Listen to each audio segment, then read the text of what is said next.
Hey there, Imogen. Great to be here. I am Jay Lipman. I'm the co-founder and president of Ethic Investing. Now, we are a sustainable investment management platform that helps investors define their values and apply those values to their public passive equity portfolios. We do that using technology and data science. It's very good to be here.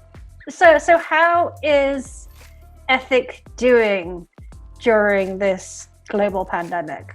Are you seeing a lot of interest from customers and potential investors? It's a fantastic question. Now, through the volatility, what we've seen, and this is only speaking for from our own experience, is that the volatility has made a lot of investors actually wake up and look at their investments again. Because, when the markets are going up for 10 years straight and the chart just goes up and to the right, investors can get quite complacent with the exposure they have, especially around public equities, which have that consistent rise as the market lifts. Now, what we have seen is that through the volatility, some companies have fared better and some companies have fared worse. So the idea that you would invest in an index without necessarily looking at what's actually in that index is becoming less appealing, while the low-cost passive exposure you get from an index is still really appealing. So that's where what we do comes in, into the conversation, which is personalized passive investing or personalized direct indexing. So what we have seen from our experience is actually quite a dramatic increase in demand because of investors that now want to know what is in their portfolio.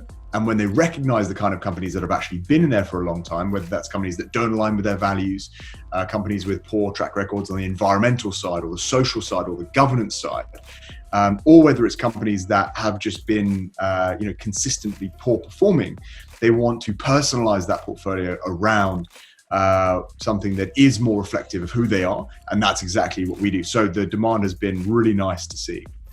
Are you seeing sort of the inquiries turn into actual dollar commitments, or is it just a lot of questions? Again, we can only speak from our experience, but we have seen, we've been very fortunate and grateful to see an increase in demand on the asset flow side as well. Because one of the components to the kinds of direct indexing that we provide is that there are various tax considerations that are made when you invest through a separately managed account. And when markets are at all-time highs, transitioning to a separately managed account is not necessarily a priority because of the embedded gains. Whereas when there is volatility, it is the opportunity for investors that know they want to change their equity allocation to take advantage of that and to transition because of that. So this has been a catalyst for a lot of investors to actually make that move.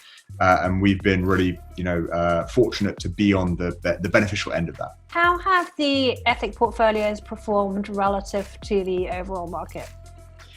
I will speak broadly because of compliance considerations, but what I can say about ESG investing on a more broad perspective, and obviously Ethic being an ESG investing provider, is that most investment platforms that do prioritize, especially environmental considerations, have been very underweight energy, oil, and airlines. Now, obviously, three of the sectors that have been most directly and negatively impacted through the lockdowns and the pandemic market volatility have been energy, oil, and airlines.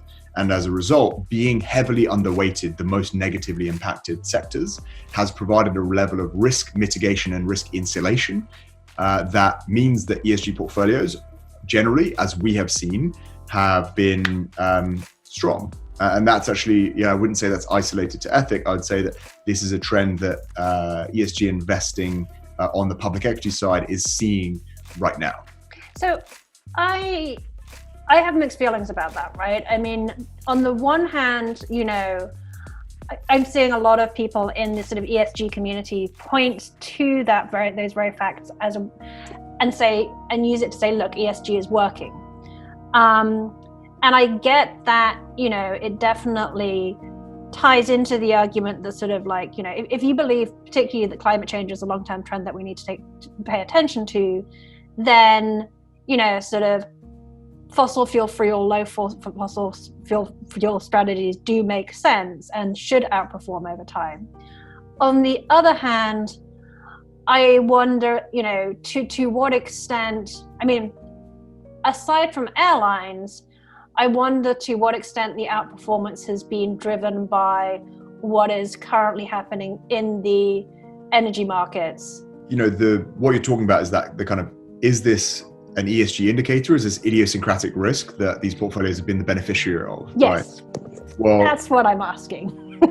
No, I mean, it's a fair question. It's actually a really good question right now. And I think that if you were to look at the data more broadly and step back at what is ESG investing? What is sustainable investing, especially in passive equities, right? We look at an index and we say, right, there are companies in this index that if you had full information about how each of these companies performed across hundreds of factors, from environmental considerations, social considerations, governance considerations, you may not want to invest in some and you may want to invest more in others. Now, you've got the typical index investment, which is a one-size-fits-all vehicle that indiscriminately builds these products from 500 or 1,000 or 5,000 companies based largely on factors like the size of the company, the market cap, or these kind of pretty broad-based high-level pieces of information. But with ESG, if you actually extract from the environmental considerations and social considerations, what do we have? We have data, we have information. And the funny thing is, if you separate from the sustainable conversation, if you just said to any investor, hey, we want to give you an index that you have right now, but we want to use way more information about what is actually going on with the companies in those portfolios, most investors will say, well, I'm not going to turn down information. I'm not going to not read the label if there might be poison on the label, right? And that's why if you look at the example with organic food, right? If you look at the proliferation of organic food in the last 20 years, it didn't come around because people said, hey, 20 years ago, I want an acai bowl and I want quinoa. I didn't even know those words 10 years ago. I still can't spell quinoa. But if you actually ask people 20 years ago why they started to buy organic food, it was them putting their hands up and saying, wait, I just want to know what's on my plate. I want to know what I'm feeding my kids. I want transparency into what I'm eating. And that is leading me to want to buy local and to eat natural foods and to buy organic. And the same thing's happening in investment management, to your question, which is it's not necessarily that people are putting their hands up and saying, I want a low carbon beta strategy for X, Y, and Z reasons. They're putting their hands up now, especially through the volatility, and they're saying, oh, what risks are there in my portfolio I didn't know before? What's actually in here? And when you isolate that, you decide to go for a cleaner alternative because information is power and it makes you act. One of the other things that strikes me as we go through this crisis is, I think on the one hand, it shows some of the strengths of ESG in terms of its ability to identify the more robust companies and companies that should do well over time. But on the other hand, it also shows that, it's a very difficult strategy to execute on in kind of a trading market, right? So there very likely will be investment opportunities and companies that will do that are sort of bad from an ESG standpoint, but stand to be beneficiaries in the near to medium term as we go through this. So something like Facebook, right? I don't necessarily think that, like, from an ESG perspective, I really can't make a case for investing in Facebook, but from over the next 12 months as an investment opportunity, sounds like a good idea. And so, do ESG investors have to leave those opportunities take those opportunities off the table, which has always been the criticism of ESG?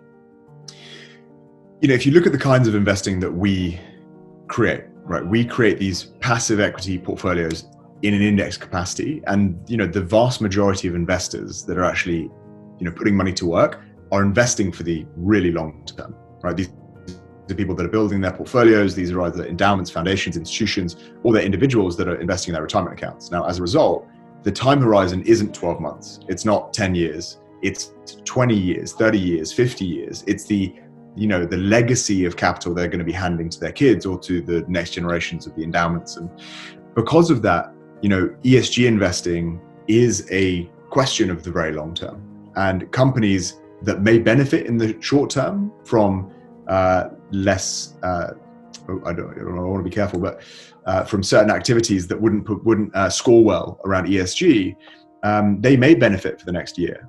But the data, we believe, is quite clear in that all of that behavior is cumulative risk.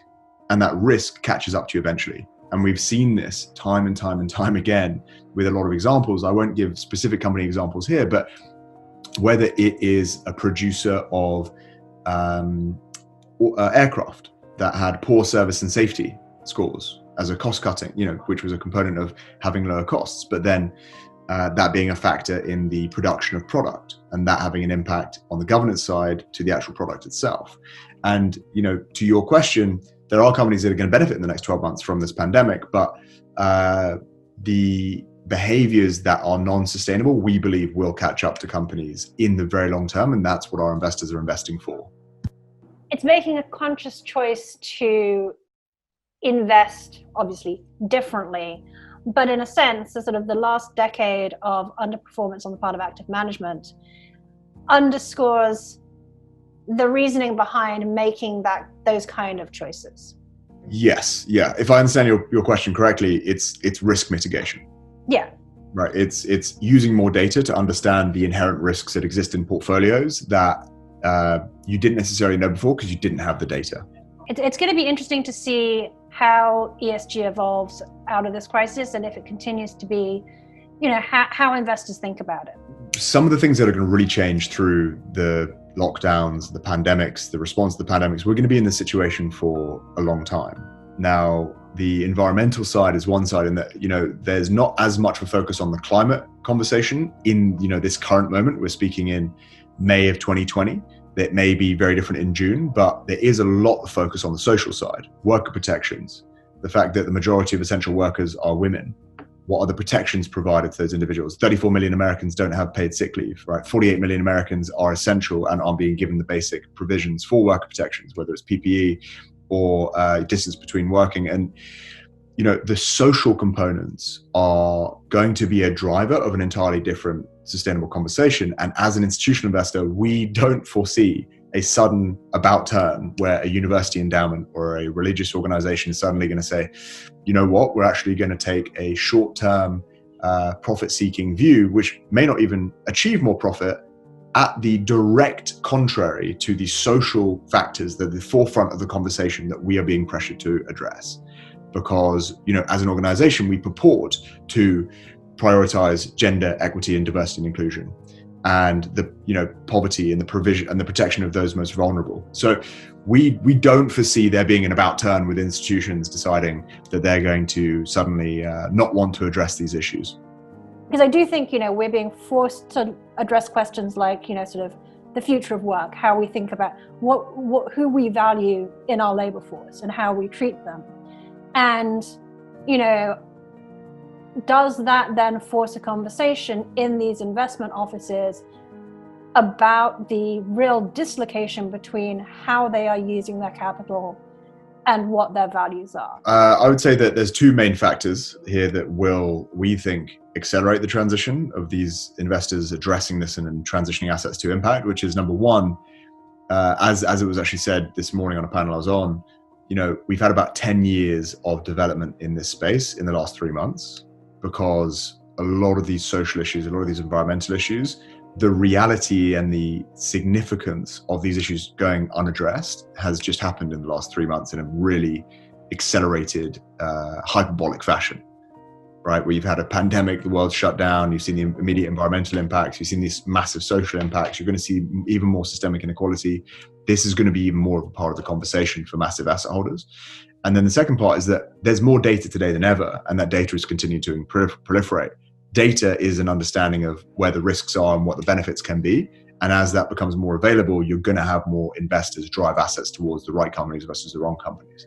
But if the markets bounce back and, all the cruise ship companies and everything else gets bailed out and private equity effectively gets bailed out, then why do I, as an institutional investor at an endowment, I'm fine. I'm what risk? Like, why do I care? Because when you're dealing with $1 trillion or $10 billion, mitigating 100 basis points of risk by looking at the differential between an ESG portfolio that did mitigate those risks before a pandemic event to those that did not, that 100 basis points to $1 trillion portfolio is $1 billion.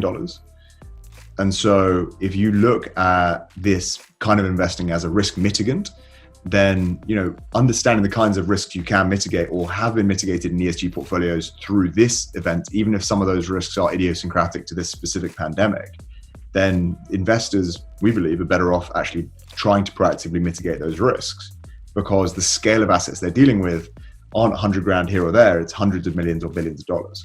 In the time we have left, I want to switch gears and talk about you guys and what it's like to be, running a fintech startup in the middle of a global pandemic.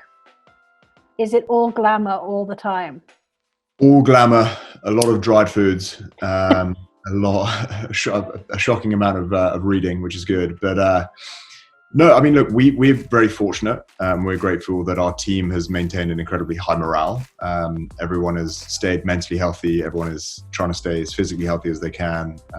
And the reality is our success is somewhat pegged to the equity markets. We're an asset manager.